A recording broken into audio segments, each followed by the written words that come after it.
नीतीश कुमार को सिर्फ सामने रख करके भारतीय जनता पार्टी अपने से लड़ना चाहती है। तेजस्वी यादव भी मुख्यमंत्री के लिए अभी तक कांग्रेस की तरफ से ग्रीन सिग्नल नहीं मिला है। 24 और 25 तारीख को लगातार भारतीय जनता पार्टी बिहार की कोर टीम और जो भी प्रभारी हैं बिहार के, उन सभी लोगों से मंत्रणा की गई। कुछ ऐसे लोग भी हैं जो चुनाव लड़े थे और हार गए हैं। हार का कारण क्या रहा है उसकी भी समीक्षा हो रही है। ओरमा ग्रुप, जो सोचता है वो करता है। आपके अपने सपनों का आशियाना।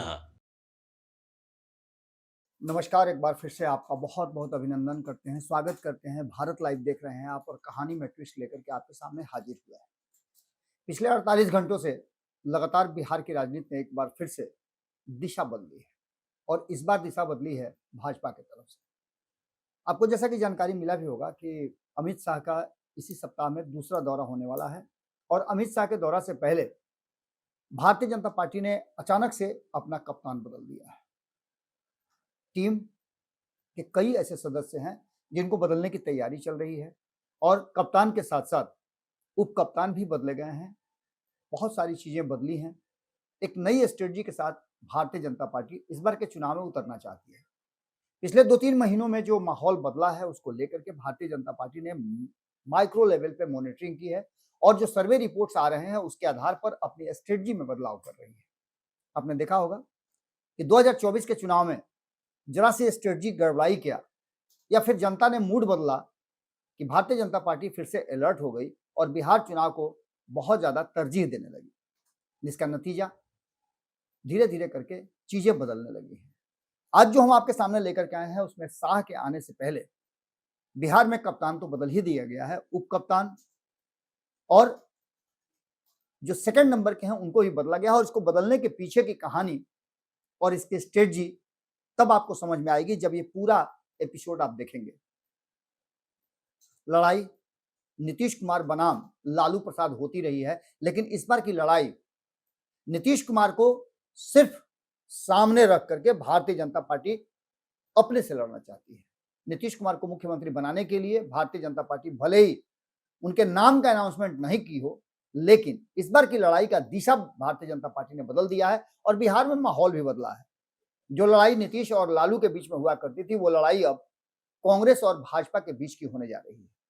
एक तरफ जहां अमित शाह और भारतीय जनता पार्टी के शीर्ष नेतृत्व का बिहार में खूंटा गाड़ करके रोज नई नई स्ट्रेटजी बनाना, तो वहीं कांग्रेस ने भी अपनी पूरी कोर टीम को उतार दिया है पटना में। इसका मतलब आप अच्छी तरह से समझ रहे होंगे कि इस लड़ाई की दिशा को बदलने के लिए कांग्रेस भी तैयार हो चुकी है। नीतीश कुमार और तेजस्वी यादव दोनों को अब तक उनके गठबंधन के बड़े साथियों ने, बड़े साथी हम इसलिए बता रहे हैं कि जिन लोगों के पास अधिक सीटें हैं विधानसभा की, फैसला तो उन्हीं को लेना है।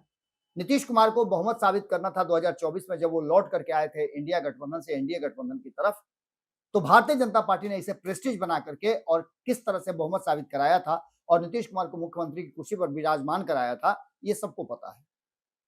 तोड़ना पड़ा था, टूट गई थी राष्ट्रीय जनता दल, जिसके टूटने का कोई चांस ही नहीं कहा जाता।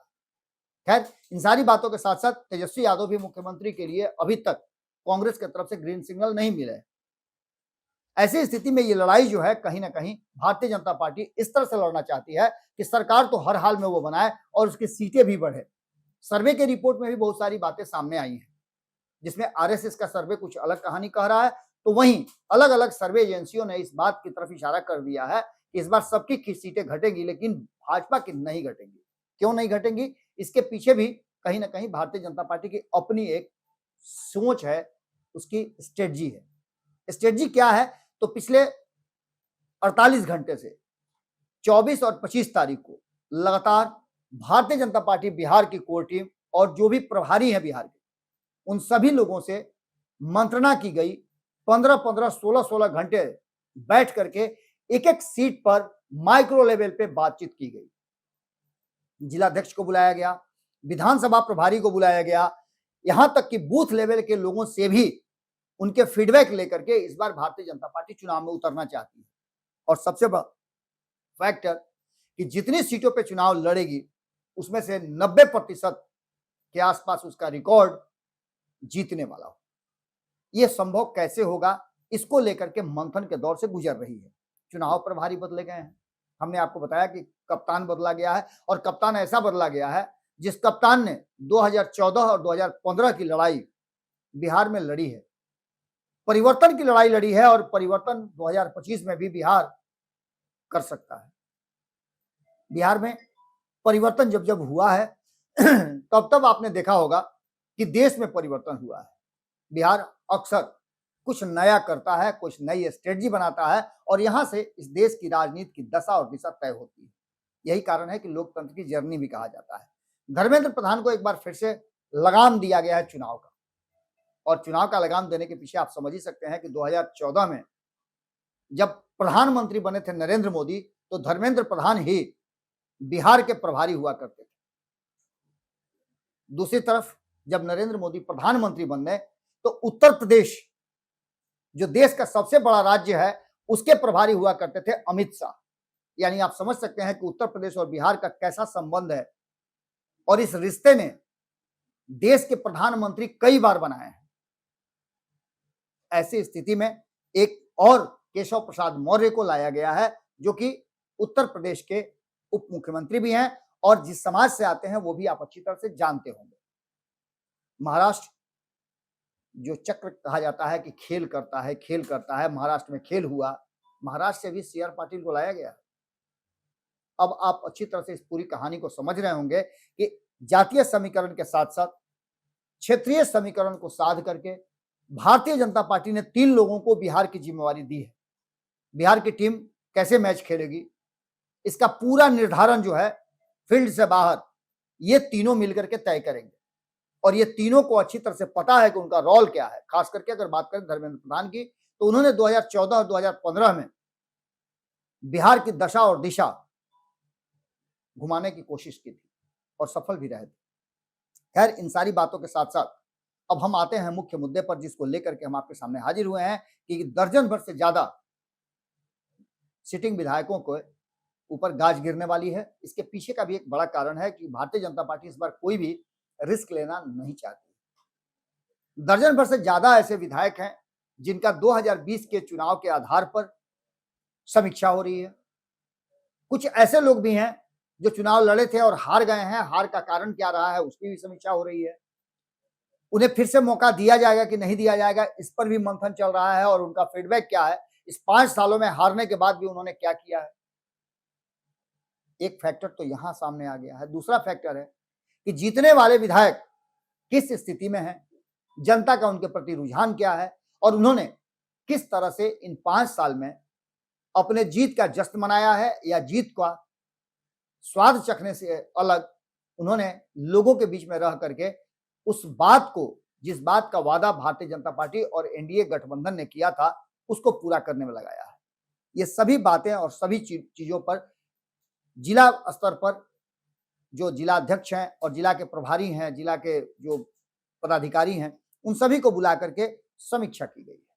इस समीक्षा में मैराथन बैठक हुई है, और मैराथन बैठक करने के बाद जो सामने निकल करके आया, उसमें सबसे पहला सवाल ये था कि जनता का मूड क्या है। जनता के मूड को समझना है तो आप समझ सकते हैं, हमारे यहाँ भी हमने जनता के मूड को जांचने की कोशिश की है।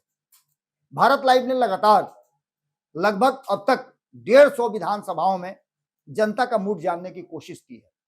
आप हमारे यहाँ खबरों में, शॉर्ट्स में देख सकते हैं कि लोगों का रुझान क्या है, लोग क्या सोचते हैं।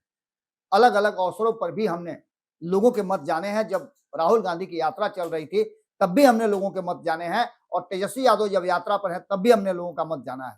गांधी मैदान में जब महागठबंधन का महाजुटान हुआ था तब भी हमने लोगों का मूड जाना है कि क्या लोग नीतीश कुमार और एनडीए सरकार, भाजपा और जदयू की जो मिलीजुली सरकार है, एनडीए की जो गवर्नमेंट है केंद्र में और राज्य में, उसके बारे में लोगों का क्या सोच है।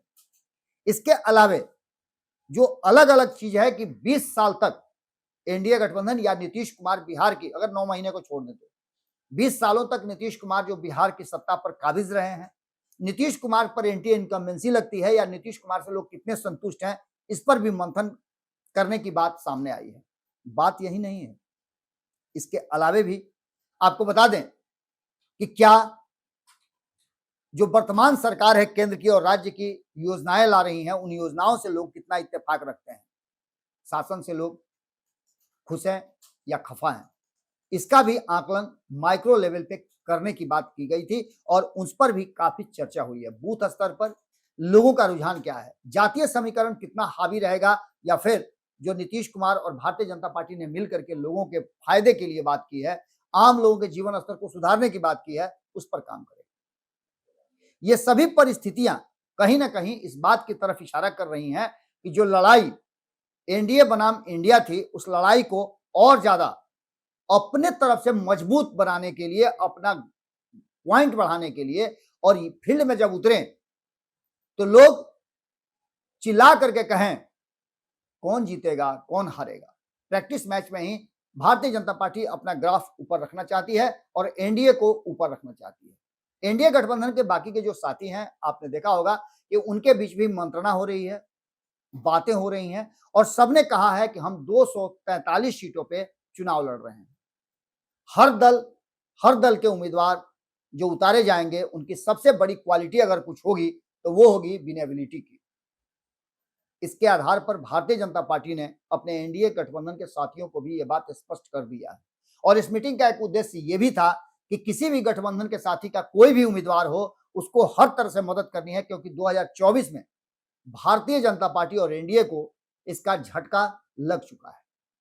पूरा आपने देखा होगा मगध और शाहाबाद का क्षेत्र उसके हाथ से छूट गया था। 2020 में भी ऐसा ही हुआ। 2020 में भी चिराग पासवान, उपेंद्र कुशवाहा अलग थे, जिसका असर पड़ा था, और दोनों ने इस असर को बड़ा कर दिया। खैर, इन सारी बातों के साथ साथ जमीनी मुद्दे क्या हैं, लोग क्या सोच रहे हैं, सरकार ने जो दिया, जो घोषणाएं की, उसके अलावे और क्या क्या छूट रहा है, इस पर भी इसमें मंथन किया गया है कि आने वाला जो हमारा घोषणा पत्र होगा, उस घोषणा पत्र में बाकी जो छुटी हुई चीजें हैं उसे जोड़ लिया जाए। आने वाले 5 साल के लिए रोडमैप तैयार करके आम जनता तक पहुंचने की भी बात की जा रही है। तो वहीं सरकार ने जो फैसले लिए हैं, चाहे वो 125 यूनिट बिजली फ्री करने की बात हो, 400 से 1100 जो राशि है सहयोग राशि उसको करने की बात हो, या फिर 10,000 रुपये हर महिला के खाते में देने के लिए जो प्रधानमंत्री बटन दबा करके स्टार्ट करेंगे, प्रारंभ करेंगे, उससे हो। इन सभी बातों को लेकर के किस तरह के मॉडल से, किस तरह की बात से, और इन सब के घोषणाओं के बाद लोगों के मन में क्या है, लोग क्या सोचते हैं सरकार के बारे में, क्या सरकार को 5 साल का समय और देने के इच्छा रखते हैं लोग, उसके तरफ उनकी रुझान है। इन सभी बातों को माइक्रो लेवल पे जानना चाहती है भारतीय जनता पार्टी और एनडीए गठबंधन के जो थिंक टैंक है। इन सभी बातों को लेकर के 2 पालियों में बैठक हुई, जिसमें एक का जो नेतृत्व है वो कर रहे थे प्रदेश अध्यक्ष, और दूसरे का नेतृत्व कर रहे थे भिखुभाई दलसानिया और सम्राट चौधरी। पहली टीम में नित्यानंद राय से लेकर के दीपक प्रकाश जो कि प्रभारी सह प्रभारी हैं, वो सभी लोग थे। गिरिराज सिंह को भी रखा गया था। इसके अलावे सिटिंग विधायकों की रिपोर्ट मांगी गई थी। जो 80 सिटिंग विधायक हैं, पहले तो 74 हुआ करते थे, फिर बाद में कुछ लोग जुड़ करके आए, कुछ लोग टूट करके आए। इन सभी को लेकर के 80 विधायक अभी हैं भारतीय जनता पार्टी के पास, और इन 80 विधायकों के जो जमीनी स्तर पर उनके प्रति लोगों का सोच है, उनका रिपोर्ट कार्ड है, उसको मंगाया गया था। और प्रदेश अध्यक्ष के अलावे बाकी संगठन से जुड़े हुए जो लोग थे, उन सभी से मांगा गया था, और इसका रिपोर्ट लेकर के उनके जो उम्मीदवारी है 2025 में, उस पर फैसला लिया जा चुका है। आपको हमने बताया भी था पहले कि एक एक सीट पर 5 से लेकर के 10 के बीच में, अधिकांश सीटों पे 5 से 6 हैं, 7 हैं, लेकिन कुछ सीटों पे 10 तक दावेदार हैं। इन दावेदारों को शॉर्ट लिस्टेड करके 2-3 को छांट करके, और भारतीय जनता पार्टी का ये जो दोनों टीम है वो केंद्रीय नेतृत्व के पास भेज चुका है, उसकी तैयारी हो चुकी है। अमित शाह के आने के बाद, और ये जो प्रभारी और सह प्रभारी बनाए गए हैं चुनाव के, इनके साथ मंत्रणा करने के बाद उसे केंद्रीय नेतृत्व के पास फाइनल सिलेक्शन के लिए भेजा जाएगा। इन सभी बातों को लेकर के जो वर्तमान परिस्थिति बनी है, उसमें 1.5 दर्जन के आसपास ऐसे विधायक हैं जो 70 की उम्र पार कर रहे हैं या 70 के पास पहुंच गए। उनमें विनेबिलिटी कितनी है, उनकी सक्रियता कितनी है, और अपने क्षेत्र में कितना ज्यादा वो सक्रिय रहते हैं, एक्शन में रहते हैं, इन सभी बातों को लेकर के कहीं ना कहीं इस बार मंथन हुआ है। अभी आप पूछेंगे कि तो ऐसा क्यों नहीं किया गया था 2024 के चुनाव में, तो लगभग 2024 के चुनाव से इसकी शुरुआत हो चुकी थी। अश्विनी चौबे जैसे लोगों का टिकट कटना भी इसी का एक नतीजा था। रमा देवी का टिकट कटा था, कई लोग ऐसे हैं जिनका टिकट कटा था, और उसका कारण था उनकी उम्र। इसके अलावा आपको बता दें कि ऐसे लोग भी जो 2020 में चुनाव लड़े थे, इसमें रिपोर्ट कार्ड उनका भी मंगाया गया है कि उनकी हार जीत का मार्जिन कितना था। जिस तरह से जिसका मार्जिन था और उसको कैसे पाटने की कोशिश इन 5 सालों में किया है उन विधायकों ने, या माफ कीजिएगा उन उम्मीदवारों ने, उस पर भी बहुत कुछ है। क्योंकि 110 सीट पे चुनाव लड़ी थी भारतीय जनता पार्टी और 110 सीट में से 74 जीत करके आई थी। जो हारने वाले विधायक थे उन सभी का भी मंगाया गया है रिपोर्ट कार्ड कि वो हारे थे तो क्यों हारे थे, उन्होंने इस बीच में हारने के बाद अपनी जीत सुनिश्चित करने के लिए क्या कुछ किया है, वो सारे रिपोर्ट कार्ड मंगाए गए हैं। लगभग 1.5 दर्जन ऐसे विधायक हैं जहां 10,000 के ज्यादा मार्जिन से हारे थे, उनका भी रिपोर्ट कार्ड मंगाया गया है कि क्या उन्होंने इस 10,000 को पाटने की कोशिश की है या फिर उनके जगह पर नए कैंडिडेट, नए उम्मीदवार को दिया जाए। इन सभी विषयों को देखते हुए बिहार में जो अलग अलग जिले हैं जहां भारतीय जनता पार्टी और एनडीए थोड़ी कमजोर रही है, वहां ज्यादा मेहनत किया जा रहा है। ऐसे में आपको बता दें जो सबसे ज्यादा विधायकों के टिकट कटने की उम्मीद है, जिनका डाटा और लिस्ट तैयार किया गया है, उसमें चंपारण, दोनों ही चंपारण है, दोनों चंपारण में अधिक लोग हैं। इसके अलावे पटना, भोजपुर, बेगूसराय, वैशाली, सारण, भागलपुर, दरभंगा, गोपालगंज, मधुबनी, इन सभी क्षेत्रों से भी रिपोर्ट कार्ड मंगाया गया है, जिसमें विधायक भी हैं, उम्मीदवार भी हैं और नए कैंडिडेट भी हैं। इसमें सबसे बड़ा फैक्टर है विनेबिलिटी, कौन कैंडिडेट किस पर कितना ज्यादा भारी पड़ रहा है, जातीय समीकरण के हिसाब से, उसके अपने सोर्सेस के हिसाब से, उसके अपने वोट बैंक के हिसाब से, इन सभी पर विचार करके इस बार उम्मीदवार का चयन किया जाएगा। आपको याद होगा कि चिराग पासवान ने कहा भी था कि क्वालिटी कैंडिडेट हमारे इस बार मैदान में उतरेंगे और हम 243 सीटों में से 225 जीतने का लक्ष्य निर्धारित किए हैं, जिसे हर हाल में हमको हासिल करना है। इसके लिए हर किसी को जीतने वाले कैंडिडेट पर विशेष फोकस करना होगा और उस पर दांव लगाना होगा। भारतीय जनता पार्टी इस दिशा में आगे बढ़ चुकी है। शाह के आने से पहले बिहार में जिस तरह से बदलाव किया गया है, कप्तान को बदलाव किया गया है, कप्तान को बदला गया है, कई लोगों को बेटिकट किया गया है, दर्जन भर से ज्यादा ऐसे लोग हैं जिनकी लिस्ट रेडी हो चुकी है। कौन कौन से लोग हैं, बहुत जल्द हम आपको उनका भी लिस्ट लेकर के सामने आएंगे। टिकट कटने वालों की लिस्ट में कौन कौन है, ये सभी चीजें आपको देखने और समझने को मिलेंगी। जो सीनियर लीडरान हैं वो बैठ करके हर विषय पर मंथन कर रहे हैं, क्योंकि हमने आपको बताया कई बार कि 2025 का विधानसभा चुनाव युग परिवर्तन का चुनाव है। इसके बाद 2029 का चुनाव जो होगा वो इस देश के मिजाज को बेहतर ढंग से आने वाली पीढ़ियों के लिए तय करेगा। जब हम इस देश में 100 साल की आजादी का जश्न मना रहे होंगे, उससे पहले इस देश को एक नया नेतृत्व मिलेगा और इस नए नेतृत्व को आने वाले 100 साल के लिए तैयार करके रखना होगा, जिससे कि बिहार को विकसित बिहार की श्रेणी में लाया जा सके। नीतीश कुमार के नेतृत्व में एक बार फिर से 5 सालों में विकास की एक नई धारा बहे, या फिर क्या सोचती है इंडिया गठबंधन, ये देखना बड़ा दिलचस्प होगा। भारतीय जनता पार्टी ने अपनी तैयारी पूरी कर ली है। इस तैयारी के बाद अब आपको फाइनल लिस्ट का इंतजार होगा। हम जल्दी ही आपको वो फाइनल लिस्ट भी ला करके देंगे। बहुत बहुत धन्यवाद, नमस्कार।